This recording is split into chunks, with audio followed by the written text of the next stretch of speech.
Welcome back to the ANSO Podcast, where we highlight the stories, leadership, and journeys of service members across the sea services and beyond.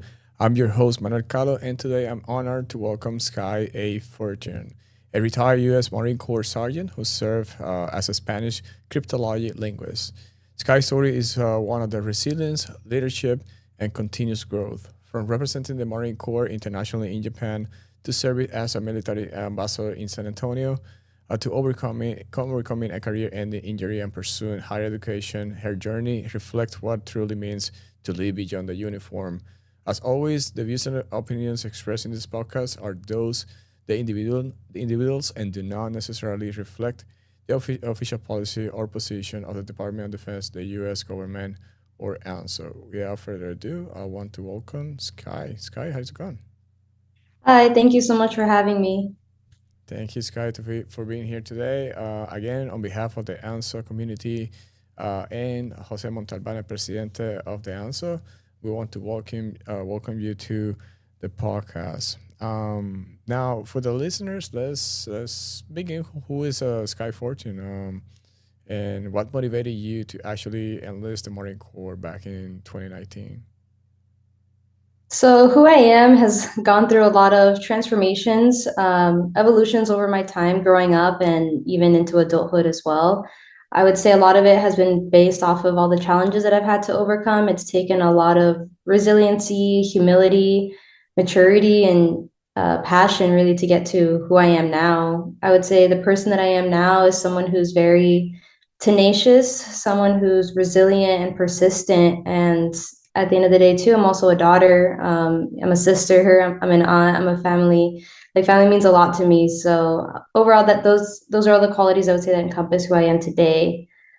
What led me to join the Marine Corps initially was because I grew up poor in LA. My family grew up poor. My mom's side of families were all immigrants. And so I knew that college wasn't going to be a realistic option for my family, economically speaking.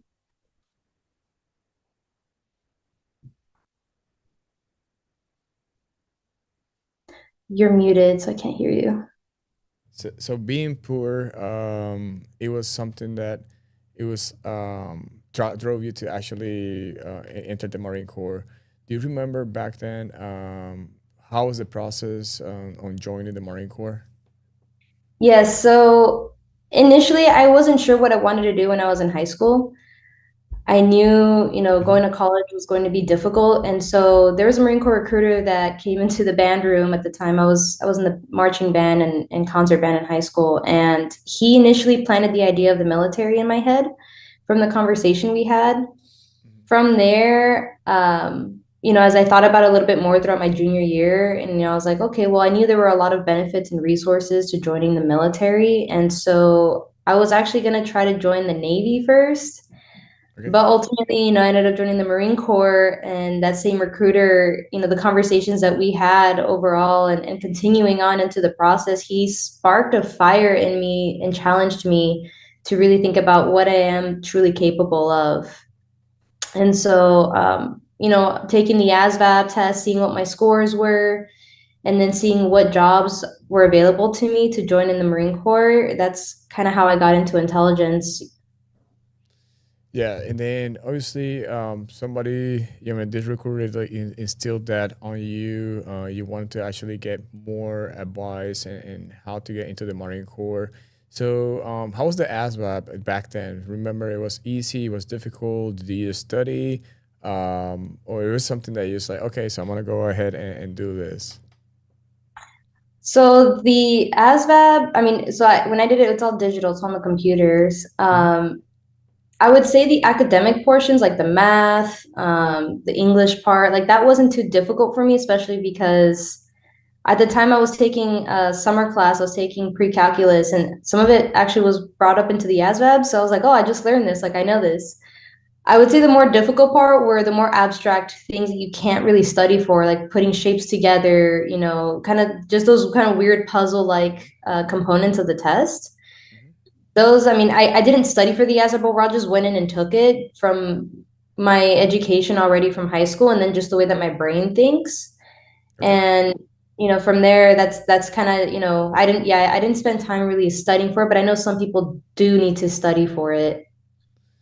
No, most definitely, obviously. So you have the advantage of having the math under your belt, right? So I think some of the personnel or the people that takes it, math is one of the like hardest subject to actually get. But you said it was like the one actually have the logic and have like the forms and put in the correct shapes and why not? It wasn't that difficult.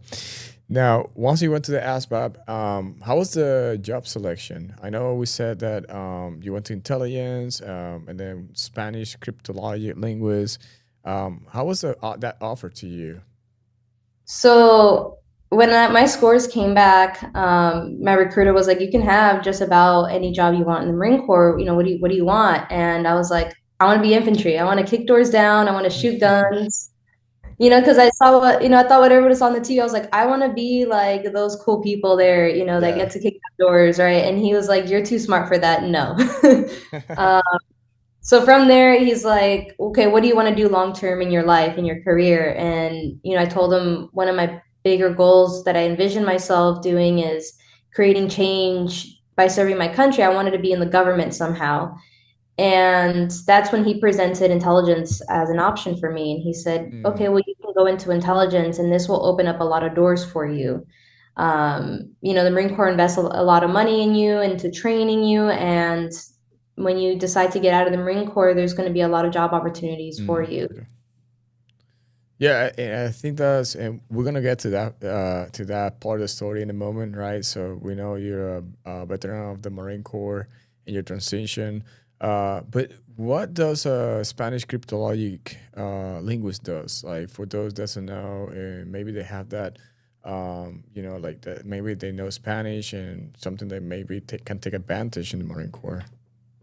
Yes, so overall, the linguist billet falls under signals intelligence. So for Hmm. people that might not necessarily understand intelligence in general, intelligence at its basic core is the, gathering and evaluation of information, right? So that's what intelligence comprises of in its most basic simplified form is Hmm. you're getting information and you're evaluating it, you're analyzing it, and you're giving your assessment, right? Hmm. Signals intelligence is like a component of intelligence because the type of way that you can collect information. So there's different Hmm. types of information that you can get, right? So the linguist billet falls under signals intelligence, and at least in the Marine Corps, and I'm sure it works pretty similarly in the other branches. Hmm. And they offer different types of languages. And at the time, I see. my Marine Corps recruiter had told me that being a linguist could be a possibility for me, but it wasn't something that was locked into a contract per se. I was just going to be regular O200, which is like an all source analyst. It wasn't until I got to boot camp that they said, "Hey, if you know another language and you can pass the test in that language, then you can get extra money." And that's all they told me. So they kind of tricked me because I was like, "Oh, who doesn't want extra money, right?" Yeah. So I took the test and I passed it. And then a few weeks later, I got called in and they said that my contract changed and that I was going to be a signals intelligence Spanish linguist, a cryptologic linguist for the Marine Corps. Mm. And at the time, the guy was like, "Don't worry, like you're going to get extra money. You're going to be fine. You're going to skip a school. You're going to go straight to Texas. Like you'll be okay." And I had no idea what I was going to be walking into for my job. Most linguists will go to their language school at DLI, which is in Monterey, to DLI. learn the language. Okay. But I skipped that because at the time I was kind of part of the first group that the Marine Corps was doing a trial with of native Hmm. speakers to Hmm. see how they compared on scores and if they can save money, right? Because sending a student to DLI costs a lot of money for the Marine Corps. Right. So Hmm. just skip that and go straight to the secondary school, then that and that's what happened. So I did that with a group of other native Spanish speakers of other Marines as well, and we performed really well, better on paper than other DLI graduates, just on the mission side of the component as well. When it came to like the formal proficiency test for the language, we didn't perform Yeah. as well, just because most of that's in the formal language, right? And most of us, when you grow, like at least with Spanish, when you grow up speaking Spanish, you're speaking like slang, you understand the culture, but my parents weren't educated, so I never learned formal Spanish. Mm. Yep. Yep. So you come from Hispanic background family, right? So that's why you know you're Spanish. Hmm. Yes, Yeah. My mom's family is from Mexico. They're from Jalisco, so they're immigrants from Mexico, and Spanish was the first language speaking up growing up. Mm-hmm. And I learned English in school, so that's kind of how I learned English versus Spanish. And then, like, I think I'm the first one in my family to be born in the United States. Mm, okay, gotcha. So obviously, so you get that foundation of the Spanish from the family, and then you were able to take advantage, and that's why maybe the recruiter said like, "Hey, you have Spanish, like why not think about doing this and take advantage." And then for those that are listening, obviously we have the DLI that she mentioned, which is the Defense Language Institute that the military branches go. They have one in San Antonio, Texas, and then they have the other one you said in Monterey, California. Yes, Monterey Bay, California. Usually the Yeah. Monterey one is where most of the military is going to send you first Mm-hmm. to learn the languages. And there's all kinds of languages. And Mm-hmm. people who I've known other linguists that didn't know any other languages, right? And they went in and they were able to get a high enough score on the assessment test they give you to see if you have the potential to be a linguist. And some of them came out to be Russian linguists, Chinese linguists, Arabic, so there's so many opportunities of different languages you can learn, or if you come in already knowing one, especially one of those harder languages, like that's a really great thing to think about to take advantage of in the Marine Corps. Oh, that's awesome. That's awesome to hear. And then it was a boot camp a shock to you? Just going to the boot camp after you joined the Marine. Yeah, so the boot camp transition, I mean, I think the biggest shock is just being cut off from everybody. You can no longer call your mom and your dad when you have a problem or you're feeling down and you need some motivation. Like you have to really dig deep and learn how to motivate yourself and how to keep going on your own. Because I mean, in boot camp, that's where they really isolate you. They break you down. They Mm-hmm. strip down your identity because now you're no longer going to be this like selfish person that only thinks about yourself. You have to think about others in the team. And it goes from an I to a we perspective, right? And you're becoming that transformation into a Marine or, if you're in the other branches into a soldier, an airman, whatever, right? So, the physical aspect of it, it's challenging, but it wasn't the most challenging part for me. It was the more Mm-hmm. mental aspect of just reminding myself, like, no, I'm fine. Like, I can keep going. I have more in me, and like, I'm going to make it through this and I'm going to become a Marine.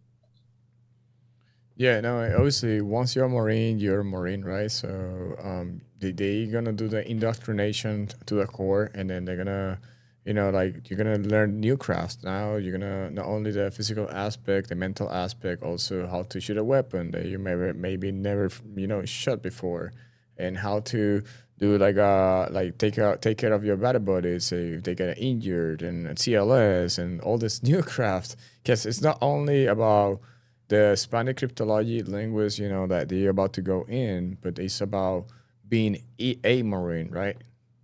Yes, I mean it's obviously boot camp is the first training that you go to, right? So it's learning how to be a Marine, what it means to be a Marine, and the responsibility that comes with being a Marine. Because now it's not like you're just a random person walking on the street anymore. When you wear the uniform, you're looked at differently, and there's different expectations of you. You're expected to be a more disciplined, selfless person, right? And so you do need to learn all the things that go with that. When you're out in combat, you're expected to be able to have your buddies back 24/7. And if something happens, like you don't leave a man behind, right? You do everything in your power to bring that person home and to come back alive. So there's all those different types of trainings that go into it. And it's the physical and the mental transformation, like you said, right? Because now your mind has to think differently. It's no longer like self-survival. It's like, okay, how do I keep my whole team alive or my whole platoon alive? No, most definitely. And then once you finish your AIT, to know your craft, because I boot camp is one thing, and then you have to go to the following school, to know what you're about to work. What was your first duty station? Where was it? Now you're gonna go like no mom and dad anymore. Like, hey, mom and dad, I'm gonna begin this new journey. I'm gonna be by myself. What was your new duty station for you at that time? So yeah, after I did my, boot camp combat training and then my school training, I went to San Antonio, Texas. That was my first and only duty station. And I was stationed with the Marine Cryptologic Support Battalion there, with Company H. And there's other Marine Corps units out there too, but they do their own respective fields, and a lot of different branches are in San Antonio as well. And that was a benefit of being with the Marine Cryptologic Support Battalion, is you're co-located with pretty much all the branches there, and you work with other Department of Defense elements. Yeah, and then how was it for you? Like now, like do you started to see new cultures, new experiences, like not going like like seeing some different scenes from where you were back home at that point? Yes, I mean, coming from California to Texas, it's a completely different culture, different Mm-hmm. environment. People are different. What I really truly have admired about just in general the state of Texas is how patriotic they are about their military, especially in San Antonio. I mean, I think it's known as Military City, USA, just because of how many bases are there. But the community there loves their military and they appreciate it so much. And that was a warm welcome compared to California a little bit. In California, there's different, political opinions and everything, right? But even in high school, when I had said that I was going to join the military, there were a lot of kids and even some of their parents that weren't as supportive about it because they just didn't have the greatest view of our military. But in San Antonio and in Texas in general, everyone's like, "Oh, you're in the military? Like, let me know what you need and I'll take care of you. Like, whatever you need, we got you, right?" Um, so that was like something really, really warming for me. And then I Mm-hmm. think, overall, there's different foods there, right? Different things that are important to the state of Texas and their community. No, most definitely. Yeah, I've been in San Antonio. It has a rich culture. And the Tex-Mex food is amazing. I remember like me going to San Antonio, having all this, like Mexican food, and it tastes amazing. I think that's one of the biggest thing I remember from San Antonio. I spent time in DLI myself, so taking English classes to perfect my English. Obviously, I'm from Puerto Rico, and so I had to go to the DLI course. As whoever's from Puerto Rico, maybe they know about DLI in San Antonio. But yeah, San Antonio is fun. It's fun, and obviously Texas is like a very military, like driven state. Has a lot of roots to the military. Now, no, also you went to San Antonio. I mean, you went from California to San Antonio, but you have traveled to Japan, right? Yes, so I did get to do a month-long TDY to Japan. I was one of the lucky ones for my unit 'cause I was the only one from Company H to go, but I went with our headquarters element of the Marine Cryptologic Support Battalion, Company B. And so I joined their Marines and we went on a month-long trip to Camp Fuji, which is on mainland Japan. And there we worked with the Japanese Ground Self-Defense Force, which is pretty much the Japanese Army. And our goal, our mission was to enhance the relationship between the Marine Corps and the Japanese Army. And then how was it? How was for your perspective? I think you were you actually trained bilateral training with the Japanese ground defense force, and then any leadership lesson that you can share about that experience and sharing those with the Japanese Army and the U.S. Army at this point. Yes, so we got to work with both their enlisted side and then their officer corps, essentially. We first worked with their more senior enlisted members, and we actually went through Lance Corporal Seminar, which is our E3 like junior Marine leadership course with them. And then we spent some time at their base at Camp Kadaira and worked with their officers and had a lot of discussions with them about similarities between the Japanese Army and the Marine Corps and operations, right? And how we can learn from each other, how leaders think. And it was a really eye-opening experience for me because it's kind of crazy to see like how similar sometimes our militaries can be across different countries and nations, right? We all have the same goal of like how can we improve ourselves and how can we improve collaboration with each other. And the one thing that they really admired about us in the Marine Corps is how much pride we have in our history and our tradition, our culture. I mean, when you go through Lance Corporal Seminar, it's all about learning about the history and the greats, before you in the Marine Corps and the sacrifices they made, right? And so that was something they really admired about us was just like, wow, like you guys really drill in your history and you guys are just like, he has so much pride, like that's admirable. Vice versa for us, what we really admired about them is their willingness of collaboration. I mean, they were just really great people, and they were constantly analyzing and strategizing, like, okay, like the Marine Corps does this way, like, okay, how can we mirror that because it's been successful for them, right? And so just their willingness of like openness and having conversations with us and saying like, no, like we really like how you guys do your operations here, like how can we mirror that, like help us. Yeah, and what about the perspective of the culture perspective per se, like traveling and experiences like this Sky from California now, she's in Japan, like Japan, maybe a lot of people maybe listeners want to go and go to Tokyo and all that stuff. How was that like the actual enrichment of the actual traveling that period? Oh, it was amazing. So beautiful. Like I really want to go back for personal travel again. But 16-year-old Sky from LA would have never dreamed or envisioned of being in Japan just 2, 3 years later, right? And so being able to go there and experience the pride that the Japanese people take in their culture is amazing. I mean, their streets are super clean. Even customer service is amazing. Their temples were beautiful. Hmm. They really honor their tradition and their history a lot. They take a lot of pride in it. Even their public transportation was extremely clean. I mean, that was something I was kind of surprised about because in America, public transportation sometimes isn't the greatest.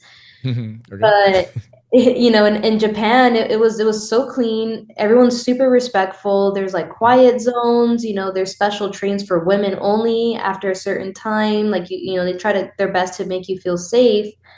One thing though that they briefed us on is that if you're in a group of people together and you're outside, let's say late at night, and one of those guys in those groups decides to act up, and there's law enforcement that gets involved, the Japanese law enforcement will arrest everybody in the group because they hold everybody accountable for the actions of that person.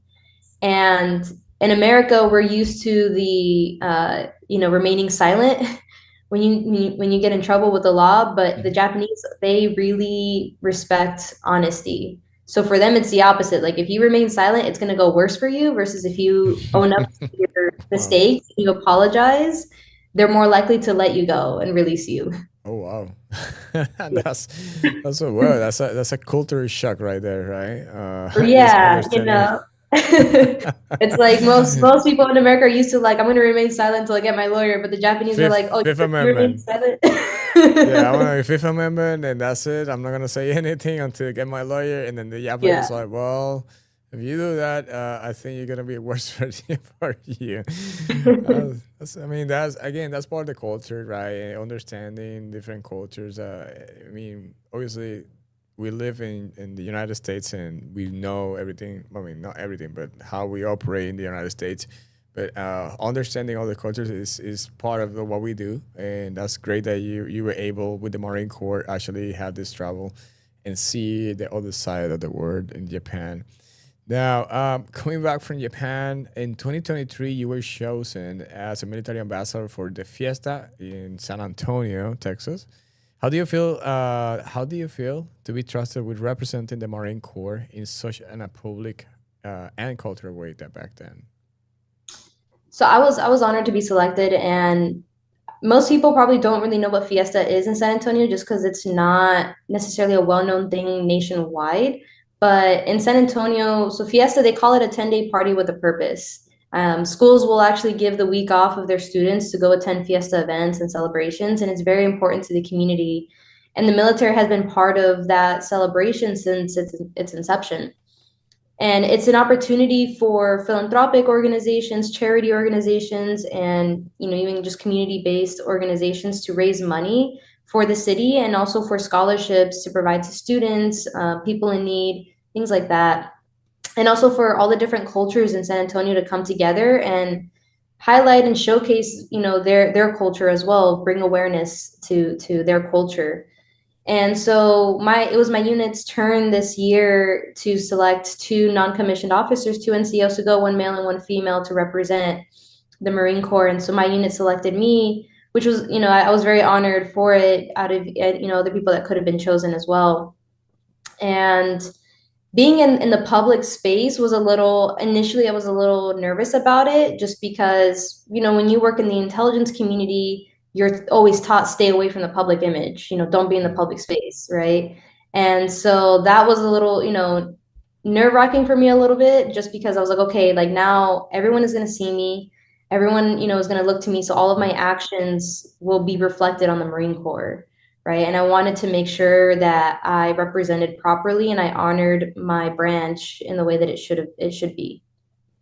No, most definitely. And obviously, you'll have maybe high schoolers or middle schoolers that maybe they're looking to you, and when we wear the uniform, this is something that even you, without even knowing, you'll be a role model for somebody, and they're looking at you like, oh my God, like she is like the ambassador for this Fiesta, and she looks amazing with the uniform, whatever the case may be, right? And then I will be into it. They're gonna put you as a pedestal, and that's what's important for you actually to behave and get within the like the all the rules and regulations and make sure we do the right things at all times.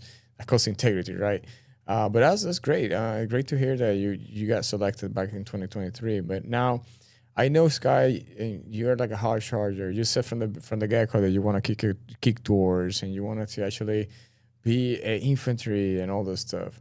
But then in one point in your career, you faced like a severe injury, right? That led you to a medical retirement. Can you speak about that moment and how do you find resiliency during that difficult chapter of your life?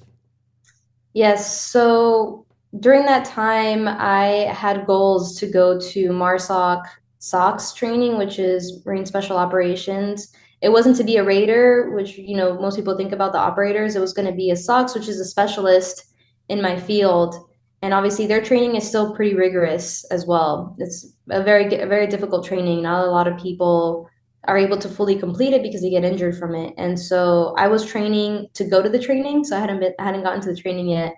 Mm-hmm. And at this point, I had been training for a month, and just to kind of give perspective of what my training schedule looked like, I was training about 3 times a day, almost every day. I was going to the gym, I was lifting, I was running, I was swimming, and then on top of that, it was whatever unit PTs we had. And at the time, I was also an instructor for Lance Corporal seminars. I was PTing with the E3s as well. And so, as I was PTing with them and everything and doing all the swimming and the training, I had a cardiac arrest at the pool Mm-hmm. during one of my swim workouts. And I was fortunate enough that I was on base and I was at the pool and there was a lifeguard there that was paying attention. And she, immediately came to me before I fully lost consciousness and pulled me out and treated me and everything, right? And so from my understanding of how everything had happened was that I was doing underwater crossovers, which is essentially swimming a lap underwater in one breath. And when I came up for air mid lap, my body felt off instantly. Like I knew there was something wrong. And so I was like, okay, I'm gonna, take a break, catch my breath a little bit, and walk to the shallow end. And I was able to reach the shallow end, and that's when I started to collapse and lose consciousness. And that's when the lifeguard had came. I saw her right before everything went black for me. And I think some of the swimmers helped her in the lanes next to me to pull my body out of the water. And they put an AED machine on me. It didn't detect a pulse for 2 minutes. So they were, the lifeguard was doing CPR for 2 minutes until the machine was able to detect a shockable rhythm. And then it shocked me and I basically came back. And that's when the paramedics had arrived after, the lifeguard did all the life-saving measures. And then from there, they took me to a civilian hospital. Mm-hmm. And the doctors there just couldn't believe that a 22-year-old suffered a cardiac arrest. And then 2 hours later, she's up and conscious and, eating food. Right. So they dismissed me within 2 hours. I mean, they did their exams and then they said, everything is normal. You're fine. I think you just passed out. Go home, pretty much. Right. The next day is when I received a call from the base EMTs, the supervisor, and she said you shouldn't have been released that early. Like you could have died in your sleep last night. I mean, we have the data. This doesn't just happen to a 22-year-old for no reason. Like you need to go get a second opinion. So I took my records from the civilian hospital to the military one, and from there, once they did an EKG, they immediately noticed something was wrong, and I had 3 cardiologists come into my room and they told me, we think you have this rare heart condition called long QT syndrome. Just based off of the initial results, we need to do testing to confirm everything. But it's safe to say that you're not going to be able to go to MARSOC training, and your Marine Corps career is likely over. Wow. And then they left. Wow. That's a that's a tough like bullet to swallow, right? That one, just because like all your dreams, my hopes, and you're training for this, like event that you want, actually you want it really, really bad, and then shatter all instantly because like they're telling you what they found. Now, then what did the ski did in that moment? So in that specific moment where you get that notice, after that notice, Sky. So, when they kind of broke the news to me initially, I was in shock. I'm not gonna lie. Like, you had all these goals and dreams, and then, coming in, not really knowing what was wrong with me. And then all of a sudden I have a rare heart condition and my whole military career is over. Mm-hmm.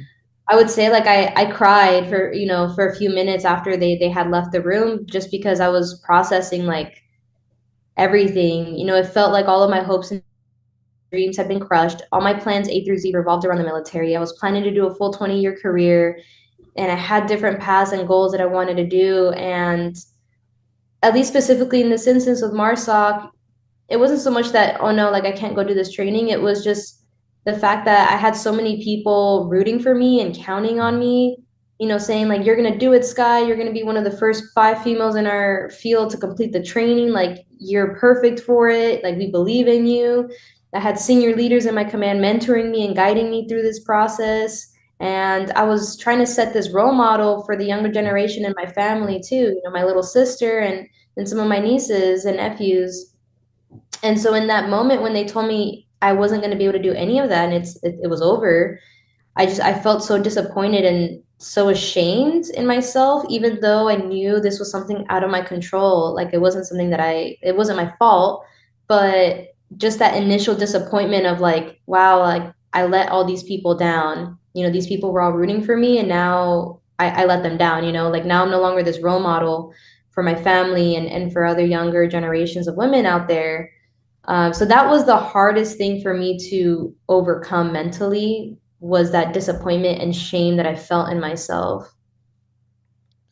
No, and then how you find the resiliency to overcome that specific moment? Because I think obviously you talk about you felt maybe as a failure, but it was not anything to your fault. It was like something that your body, they found at that moment. Yeah, so I will say like I'm very, very grateful for the support system that I had and still have to this day. I mean, I have had, really good mentors. I had really good friends, best friends. My inner circle was very solid. People were always checking in on me. I had a command that cared about me. My CO, personally came to see me in the hospital. My battalion commander personally called me. So I had people constantly checking up on me, and I appreciated that a lot. I can't say that I was truly alone in this whole experience. Physically, I had a lot of alone moments. I was in the hospital for about a week, and, I had Marines that, did come in and out to visit me from time to time, but there's a lot of moments you spend alone in the hospital, but to yourself, to your thoughts, to think about everything and reflect. So, throughout that time, and then also my father, my like family didn't really fly into right before my surgery. And so in those moments alone where I really had time to think and process and then reflect on everything, I kind of had to tell myself, I'm like, okay, well, life is going to keep going. Like, life doesn't stop for anybody, no matter what you're going through. And I knew, okay, now that my Marine Corps career is over, I need to ensure my success for my civilian one after the Marine Corps. Luckily, at the time, I was already almost done with my bachelor's degree. Mm-hmm. And so I was working on finals up until the night before my surgery, trying, to crush it and still get good grades. I didn't want to just give up on everything in my life just because this happened to me, right? I took about a month off. I mean, I had 2 weeks for convalescently to recover from my surgery because I had to get a surgery done. And then my command, again, I had a really good supportive command, and they let me take 2 weeks after that just to have time to myself to process and be with family and, just mentally feel all those negative emotions, because realistically, like, those negative emotions are going to come up. And I knew that I needed to feel them in the moment so that they weren't going to continue to affect me moving forward. into my career and into the rest of my time, right? So after about a month, I came back to my unit, and I still came back, and I was still wanting to show up as a Marine, right? My command, I mean, they forced me to, they kind of stripped away leadership roles for me, not because I did anything wrong, but they said you need to focus on yourself. Like, you had a big life-changing event. You need to speak with somebody. They were asking me like, hey, have you reached out to the chaplain? They really wanted me to focus on myself and focus on building my future for after the Marine Corps. Yeah, no, that's glad that I hear that you had a great chain of command and support that supported you through this process, because like that's gonna be a key for your success. Now, obviously, you were doing your bachelor's, finalizing the bachelor's at that time. Now, what's next? Now, so you say, hey, Sky, you're done with we're gonna retire you medically because you can no longer be a Marine. And then I know we talked about briefly. You use the skill bridge, system to actually, transition to civilian sector. Can I actually speak about for the audience and how the skill bridge can help you to transition if somebody is having a situation similar to yours right now? Yes. So obviously, after everything had happened, my main goal was, okay, I need to finish my degree because I wanted to continue employment in the federal government, and that's one of the things, the requirements they look for is, do you have a bachelor's degree? So that was like my priority. I was like, okay, I need to finish my degree. Physically, for me, physical fitness is still an important process for me. It's an important aspect of my life, especially Hmm. mentally. It keeps me sharp, it keeps me disciplined and consistent. And I fought a lot with my doctors because they were telling me, the things you were doing before, you're never going to do again. Right. And so I kind of took matters into my own hands. Not that I'm a doctor or anything, but I built myself back up into the process of being able to lift weights again and do cardio again, even though they said, no, you're not going to be able to do this. I went and I proved them wrong. I used the skill bridge opportunity because so SkillBridge gives you the opportunity to go do an internship essentially with any organization that has an agreement with the Department of Defense, to allow for that smooth transition, after the military. And with my unit where I was at, I had the benefit of really networking with other representatives and liaisons from different agencies of the government. And that's how, I went to each one of them and I asked them a lot of questions about career progression, what they had to offer for someone in my field, and if any of them were willing to sponsor a skill bridge program for me. And that's how I came with DHS, with the Department of Homeland Security. The intelligence officer there was the only one that was willing to work on a skill bridge program for me and bring me on for 6 months. So I did, 6 months of work with them, and I loved it, enjoyed it so much. And it opened up a lot of doors for me too, because though, they weren't necessarily my final employer after the military, the experience that I gained through there was extremely valuable in securing employment after the military, for sure. So that's like a really great resource and benefit for service members to take advantage of when they're about to transition, especially, if you're unexpectedly transitioning out of the military. No, most definitely, they have to actually make sure they follow that. And then, now that you were transitioning fully to be a civilian, so what was next? So you continue, you've earned your Bachelor of Intelligence Studies, and then at today's date, I mean, you're pursuing your master at Georgetown University. Now, what role has education played in your leadership journey at this moment? A lot. I mean, yeah, like right now I'm pursuing my master's degree with Georgetown University in Applied Intelligence. One thing I will say, like continuing your progression in the same field of study is important for your career. At least in my field, it was, because I did my bachelor's in intelligence studies and now I'm doing it in applied intelligence, right? You're taking it a step further. And then at the master's level, you're learning more about that supervisory position of your field of study, right? How to manage, how to think more on the bigger scale of things, which is important for leadership. My leadership abilities really enhanced from my from continuing education because I was able to pull on knowledge in my field of study. Most people, when they look to you as a leader, they want to see that you're technically proficient, that you're knowledgeable about what you're leading them on. No one's going to trust a leader that doesn't have the competence or the knowledge set to manage and lead in an area or a team that you're leading, right? So if you are someone coming in trying to lead a team of analysts and you have no idea how intelligence works, they're not going to want to listen to you or follow you, right? And so my degree, and even now with my master's degree, like it's still helping me with my job, and it's still helping me reach those higher standards so that I can be considered for leadership positions in the civilian world. But as a Marine, I mean, it helped me a lot because I was able to see things from a bigger scale and learn how leaders make those decisions. No, most definitely. So obviously, for those that are listening, continue seeking for higher education. That's a big advice. Whether you're trying to do your bachelor's, because Sky, she was pursuing the bachelor while she was on a uniform. Now she's pursuing the master's. That's a great stuff to do, and continue, reaching out. Now, Sky, appreciate it for the time to be here today. For on behalf of ANSO and Jose Montalban and Presidente, again, for taking your time to be with us today, to share a little bit about you and your insights.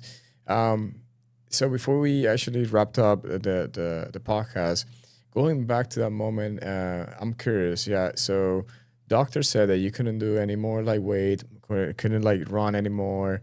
So you proved them wrong, right? So at this point, you continue doing all this great, like exercises and all this stuff at this point. Yes. I will say my biggest advice for people in general is you are your biggest advocate, even in the medical field with injuries or wherever you are, whatever you're doing, like you are the only person that cares about you the most, right? With my doctors, my specialist was arguing with me because he said, your heart condition is this unstable and it's serious. Like you died for 2 minutes, right? Now you have a device and it can shock you.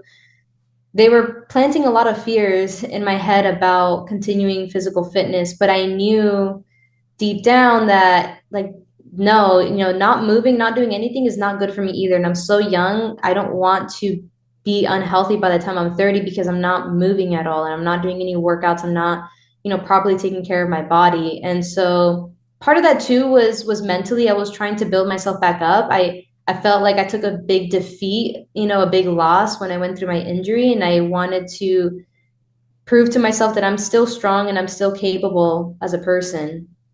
And so I didn't do a quick progression. Some people make the mistake of going 0 to 100 really quickly after an injury or after a big setback. Like you need to take it slow. So I started with yoga. I was like, okay, let me get my mobility back. Let me stretch. Let me get, my body comfortable to the surgery and the device and the heart condition and monitoring it. From there, I went into calisthenics, which is more body weight workouts. And then I went back into lifting. And then now I'm doing cardio again, right? And so at the time, they were like, you're never going to be able to do sprints. You're never going to be able to really run. They were like, you can probably do bowling or golfing, low intensity activities. And I refused to believe that. And now, I'm training for a half marathon. I can run 10 miles, no issues. I've done sprint workouts in 102-degree heat here in El Paso and like no issues there either. Right. And so that just kind of really goes to show that mentally, when you set your mind on something, your body will follow. It'll deliver, and you can push your body a bit further than what you think it's capable of. No, I appreciate it, Sky, to share that with us. That's why I wanna to talk about that, because I know it's been tough for you, but you continue striving and continue, be better. And obviously, physical fitness, it is something that's gonna be part of you, right? So you're gonna continue finding those moments. Now, as we're wrapping up for today's podcast, again, Sky, I appreciate it for being with us today. Looking back, what moment from your Marine Corps service are you most proud of? I don't think there's necessarily a single moment I'm most Mhm. proud of. It's more of a collection of moments. Okay. Because what I'm the most proud of in my Marine Corps career has been my resiliency and Mhm. never losing faith. Mhm. And that has gotten me through so many challenges that I thought I was not going to be able to overcome. Not just my injury. My injury is obviously one big Mhm. challenge that I overcame, but I had a lot of other personal things going on in my life prior to that and after that as well. And mental resiliency played a huge role in that, and so did my faith. And so just like my ability to continuously just keep going and never giving up, never dropping my pack, like they say in the military, right? Like that's what I'm the most proud of in my career is just being tenacious and persistent. I mean, even with my skill bridge, right? The intelligence officer said like the only reason why you got this opportunity is because you kept coming to my desk every single week and asking me about it and following up with me, right? I could have easily just given up and accepted that like my life is over and there's no hope. But no, like you need to see the positive in every situation, regardless of how dark it might look. Like there's always a light at the end of the tunnel. No, I appreciate it, Sky, for sharing this advice and the resiliency. Again, from me, my standpoint, yeah, it played a huge role in your career and until today's date. And then last question, so before we just close out for today, what advice would you share with the Marine and service members facing setbacks or unexpected changes in their careers? I mean, mental resilience obviously Mhm. is a big thing I'm big on, but truly just be persistent and don't lose hope. That's like something that has been a game changer for me because even when I network, when I face other things, like your ability to be persistent despite how many setbacks you might have or how many doors might close on you, it's going to play a huge role into your success later on. I mean, you just have to keep putting in the work and keep knocking on those doors, right, until one of them opens. Keep being persistent about Mhm. things, be passionate, don't give up and don't lose hope. That's like the worst thing that somebody can do is lose hope. You need to, force yourself to see the positive in things. Of course, there's going to be disappointment, right? You might not get something that you thought you really wanted, but you need to have hope that there's something bigger and better for you beyond that opportunity. So that would be my biggest advice to service members that, when you encounter a challenge or a setback or something really, really difficult and hard, do not lose hope in the success that you will have in your future. You need to keep putting in the work and you're going to see the fruits of your labor. I mean that's everything, honestly. It's just be persistent and keep going. Like don't stop. Find another angle, another way to keep, getting to your goal that you want to get to. Well, Sky, thank you again. Any other additional comments before we close out for today? I mean, no, obviously we talked a lot about mental resiliency and Mhm. faith, but I also, want to key in on the importance of your interpersonal relationships Mhm. and your reputation as well. I mean, that's going to carry on beyond the service, beyond the uniform, and beyond all the awards you might get in the military is how you connect with other people, how you network, and the reputation you build as well. So don't forget, to prioritize your communication skills, your interpersonal relationships, and just network a lot because that's going to get you really far in life. And what you're going to be remembered for and looked on the most is how built your relationships with people and how you connected with other people and the legacy that you left behind, the reputation you leave behind where you go. Well, Sky, appreciate it for the time today in the ANSO podcast. Again, on behalf of the ANSO and the ANSO community and Jose Montalban, we want to, thanks for taking your time to tell your story and then share with the audience. Thank you so much. Well, Sky, thank you for sharing again your journey with us. Your story shows that leadership is not about rank or position, but about resiliency, adaptability, and the ability to inspire others throughout every season of the life. To our listeners, thank you for tuning in the ANSA podcast. Do not forget to subscribe on YouTube, Spotify, and other podcast platforms, and follow us in LinkedIn and social media at ANSA Mail. Until next time, I'm Manuel Calo, reminding you to lead with purpose and never stop growing. Let's go, mi gente.